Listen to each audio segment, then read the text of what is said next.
మీ business ఏదైనా మీ ఊర్లో promotion చేయాలంటే అది సుమన్ టీవీతోనే సాధ్యం. ఇప్పుడే సంప్రదించండి. చంద్రబాబు నాయుడు గారు పనికిరాని రాజకీయాలకు ఎంతో మంది ఈరోజు దగ్గర 10,000 కోట్ల రూపాయలు పేదల ఖాతాల్లో పోయేదానికి అడ్డుగా ఏం చేశారంటే ఆయన రకరకాల పిటిషన్లు రకరకాల ఇది పెట్టేసి మన దీనికి ఎలక్షన్ కమిషన్కు ఆయన ఏం చేశాడంటే ఇప్పుడు మనకు రావాల్సిన డబ్బులు మనకు రావాల్సిన వైఎస్ఆర్ చేయూత, తర్వాత ఈబీసీ నేస్తం, దాని తర్వాత వైఎస్ఆర్ ఆసరా, జగనన్న విద్యా దీవెన, రైతులకు ఇన్పుట్ సబ్సిడీ, ఇవన్నీ కలిపి సుమారుగా 10,000 కోట్ల రూపాయలు ప్రజల ఖాతాల్లోకి జమ కావాల్సి ఉండింది. అది దగ్గరలో 2-3 రోజులు జమ కావాల్సి ఉంటే మన చంద్రబాబు నాయుడు గారు లేనిపోని అర్జీలు పెట్టేసి లేనిపోని కేసులు పెట్టి పోయి ఎలక్షన్ కమిషన్ ఆఫ్ ఇండియాకు పెట్టి బీజేపీ సహాయం తీసేసుకుని ఈరోజు ప్రజలకు రాకుండా అడ్డకిన్నారు. ఈ రకంగా రాజకీయం జీవితాంతం చేస్తూనే ఉంటారు. ఈరోజు జగన్మోహన్ రెడ్డి గారు పేదల కోసం ఏదో చేస్తామని చెప్పి ఇవన్నీ ఇప్పుడు ఎంతో మంది ఉంటారు. ఇప్పుడు ఇన్పుట్స్ ఇది ఉంది, ఫర్ ఎగ్జాంపుల్ జగనన్న విద్యా దీవెన, వాళ్ళు బిడ్డలు ఇప్పుడు పోయి ఎగ్జామ్స్ అయిపోయినాయి, వాళ్ళు పోయి డబ్బులు వాళ్ళ ఖాతాల్లో పడితే వాళ్ళన్నీ సర్టిఫికేట్స్ తీసుకుని వచ్చేసి మళ్ళా కాలేజీలో జాయిన్ అయ్యి రకరకాల చదువులు చదివి హైయర్ స్టడీస్ పోయి రకరకాలు ఇవి ఉన్నాయి. ఈ రకంగా ఆర్థిక సాయం చేస్తూ ఉంటే మన జగన్మోహన్ రెడ్డి గారు వీళ్ళు వచ్చేది దానికి అడ్డం వేసేసి అన్ని రకాలుగా సతాయిస్తూ ఉన్నారు. ఏమంటే ప్రజలకు జగన్మోహన్ రెడ్డి గారు మేలు చేస్తూ ఉన్నారు. ఆయనకు ఎటువంటి అన్ని విధాలా మనం అడ్డపడాలా, ఆయనకి ప్రజలకు రానికుండా చేయాలా. ఇది కానీ వాడు డబ్బులు పడితే, ఇది కానీ అకౌంట్స్ వాడు డబ్బులు పడితే రాజకీయంగా ఆయన లబ్ధి పొందుతాడు, జగన్మోహన్ రెడ్డి గారు లబ్ధి పొందాలనే ఉద్దేశంతో ఈ రకంగా నీచపు రాజకీయాలకు తెరకెక్కిస్తూ ఉంటారు. ఇది చాలా దురదృష్టకరం.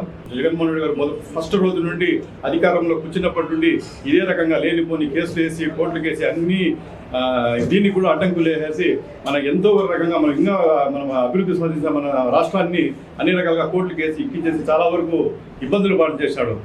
అది కాకుండా మళ్ళీ మీరు చేశారు, మళ్ళీ ఓల్డ్ ఏజ్ పెన్షన్స్ కూడా మీరు చూశారు. అది కూడా నిమ్మగడ్డ ప్రసాద్ ఆయన అది కూడా ఎలక్షన్ కమిషన్ ఆఫ్ ఇండియాకు ఇది వేసేసి అది పెన్షన్లు కూడా వాలంటీర్స్ వల్ల డిస్ట్రిబ్యూట్ కాకూడదని పెట్టడం చెప్పినందుకు ఈరోజు మీరు కండెదుటే మీరు చూస్తూ ఉంటారు ఎంతమంది అవ్వాదాతలు ఏ రకంగా ఇబ్బందులు పడుతున్నారు. బ్యాంకులకు పోయేసి లాస్ట్కు నడవలేని స్థితిలో కూడా బ్యాంకులు ఈ ఎండలకు బ్యాంకులు పోయి చాలామంది మన స్టేట్లోనే 20-30 మంది వరకు చనిపోయే దాఖలాలు కూడా ఉన్నాయి. ఈ రకంగా ఎందుకు ఆయన ఏమనుకున్నారో ఏమో ఉండేది జగన్మోహన్ రెడ్డి గారితో శత్రుత్వం ఉంటే మీరు పేద ప్రజల మీద ఎందుకు తీర్చుకోవాలా? ఈ రకంగా అన్ని రకాలుగా ప్రజలు చిత్రహింసలు పెడతా ఉన్నారు. అది కాకుండా ఇప్పుడు ఇంకోటి వస్తుంది. ఇప్పుడు బీజేపీది 4% రిజర్వేషన్ అంటా ఉన్నారు. 4% రిజర్వేషన్ మేము తీసేస్తామని మోదీ గారు మొన్న వచ్చేందులో తెలంగాణలో అనౌన్స్ చేశారు, మేము 4% రిజర్వేషన్ తీసేస్తాము అని. ఇప్పుడు చంద్రబాబు నాయుడు గారు ఏమంటున్నారు? చంద్రబాబు నాయుడు గారు ఆయన అలయన్స్ ఉంది కదా ఆ పార్టీతో, కాబట్టి ఖచ్చితంగా ఆయన స్టాండ్ ఏదో ఇప్పుడు చెప్పాలి. వాళ్ళ శిష్యుడు కూడా మదనపల్లిలో ఉండారు, ఆయన కూడా ఏదో రకంగా ఇప్పుడు 4% రిజర్వేషన్ టీడీపీ కొనసాగిస్తుందా, వాళ్ళకి ఏముంది, దాని మీద వాళ్ళ స్టాండ్ ఏమి?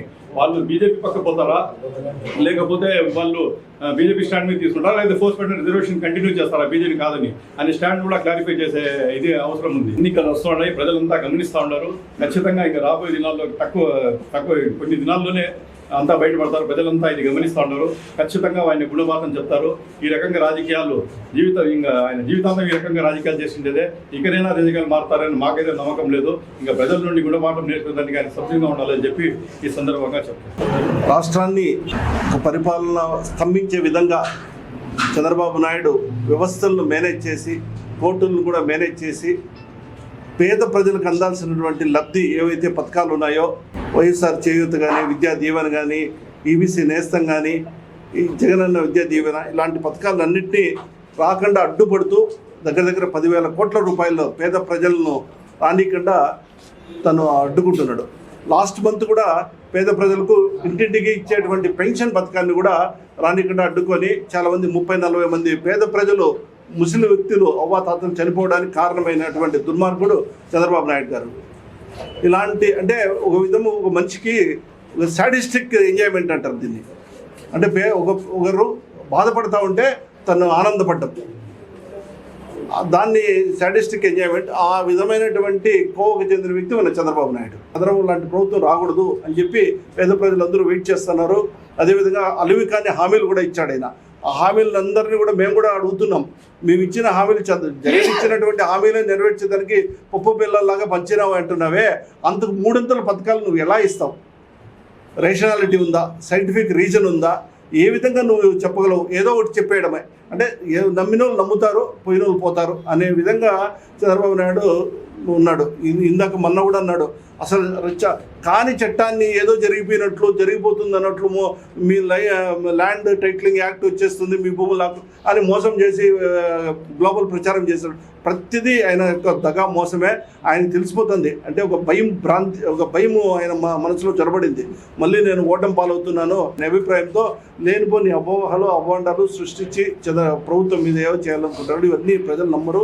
ఖచ్చితంగా జగన్మోహన్ రెడ్డిని మళ్ళీ రెండోసారి ప్రభుత్వంలోకి తీసుకురావడం ఖాయం.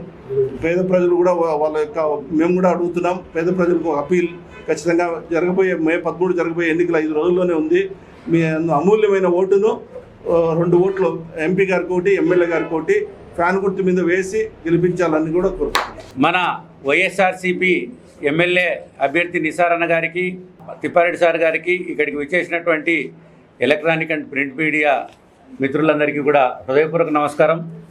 ఈరోజు 5 కోట్ల ఆంధ్రుల అభిమాన నాయకుడు, మరి ఈరోజు కులాలకు అతీతంగా, మతాలకు అతీతంగా, వర్గాలకు అతీతంగా, వర్ణాలకు అతీతంగా, రాజకీయాలకు అతీతంగా, రాజకీయ పార్టీలకు అతీతంగా తమకు ఓటు వేశారా లేదా అనేటటువంటిది కూడా చూడకుండా ఒక నిష్పక్షపాత పాలనతో మరి పేద ప్రజల యొక్క ఆశాజ్యోతిగా హరిజన గిరిజన తాడిత పీడిత బీసీ మైనారిటీ వర్గాల పక్షపాతి అయినటువంటి జగన్మోహన్ రెడ్డి గారు మరి తాను పాదయాత్ర సందర్భంగా చూసినటువంటి అన్ని ప్రాంతాల ప్రజల యొక్క కష్టాలను, అన్ని ప్రాంతాల యొక్క సమస్యలను ఒక సమగ్రమైనటువంటి ప్రణాళిక తయారు చేసి ఈ రాష్ట్రంలో ఉండేటటువంటి అన్ని వర్గాల ప్రజలకు కూడా తగినటువంటి సంక్షేమ పథకాలను, అభివృద్ధి పథకాలను రూపొందించి మరి ఎటువంటి అవినీతి లేకుండా, ఎటువంటి పక్షపాతం లేకుండా, గతంలో చంద్రబాబు నాయుడు లాగా అవినీతి లేకుండా, తమ వర్గాలకనేది లేకుండా అన్ని వర్గాల ప్రజలకు కావలసినటువంటి అన్ని రకాల అభివృద్ధి పథకాలను కూడా నేరుగా ప్రజలకు, ప్రజల ఖాతాల్లోకి, లబ్ధిదారుల ఖాతాల్లోకి అందజేస్తూ ఉంటే మరి జగన్మోహన్ రెడ్డి గారిని ప్రజలందరూ కూడా కొనియాడుతూ ఉంటే, బ్రహ్మరథం పడుతూ ఉంటే అది చూసి ఓర్చుకోలేనటువంటి చంద్రబాబు నాయుడు మరి అవినీతికి, అరాచకానికి, వెన్నుపోటుతనానికి, కుట్రలకు, కుతంత్రాలకు మరి మూలపురుషుడైనటువంటి చంద్రబాబు నాయుడు గారు జగన్మోహన్ రెడ్డి గారిని ధైర్యంగా ఎదుర్కొనేటటువంటి శక్తి లేక మరి నలుగురిని కూడగట్టుకోవడంతో పాటు మరి 3 పార్టీలు కలిశాయి. ఒక పార్టీతో ఒక పార్టీకి సంబంధం లేదు. దీన్ని ప్రజలందరూ కూడా గమనిస్తున్నారు. విఘ్నులైన ప్రజలందరూ కూడా అన్ని విషయాలు గమనించి వచ్చే ఎన్నికల్లో చంద్రబాబు నాయుడును చిత్తుగా ఓడించి జగన్మోహన్ రెడ్డి గారిని గెలిపించి ఈ ఆంధ్ర రాష్ట్రాన్ని అభివృద్ధి పదంలో నడిపించవలసిందిగా విజ్ఞప్తి చేస్తున్నాం.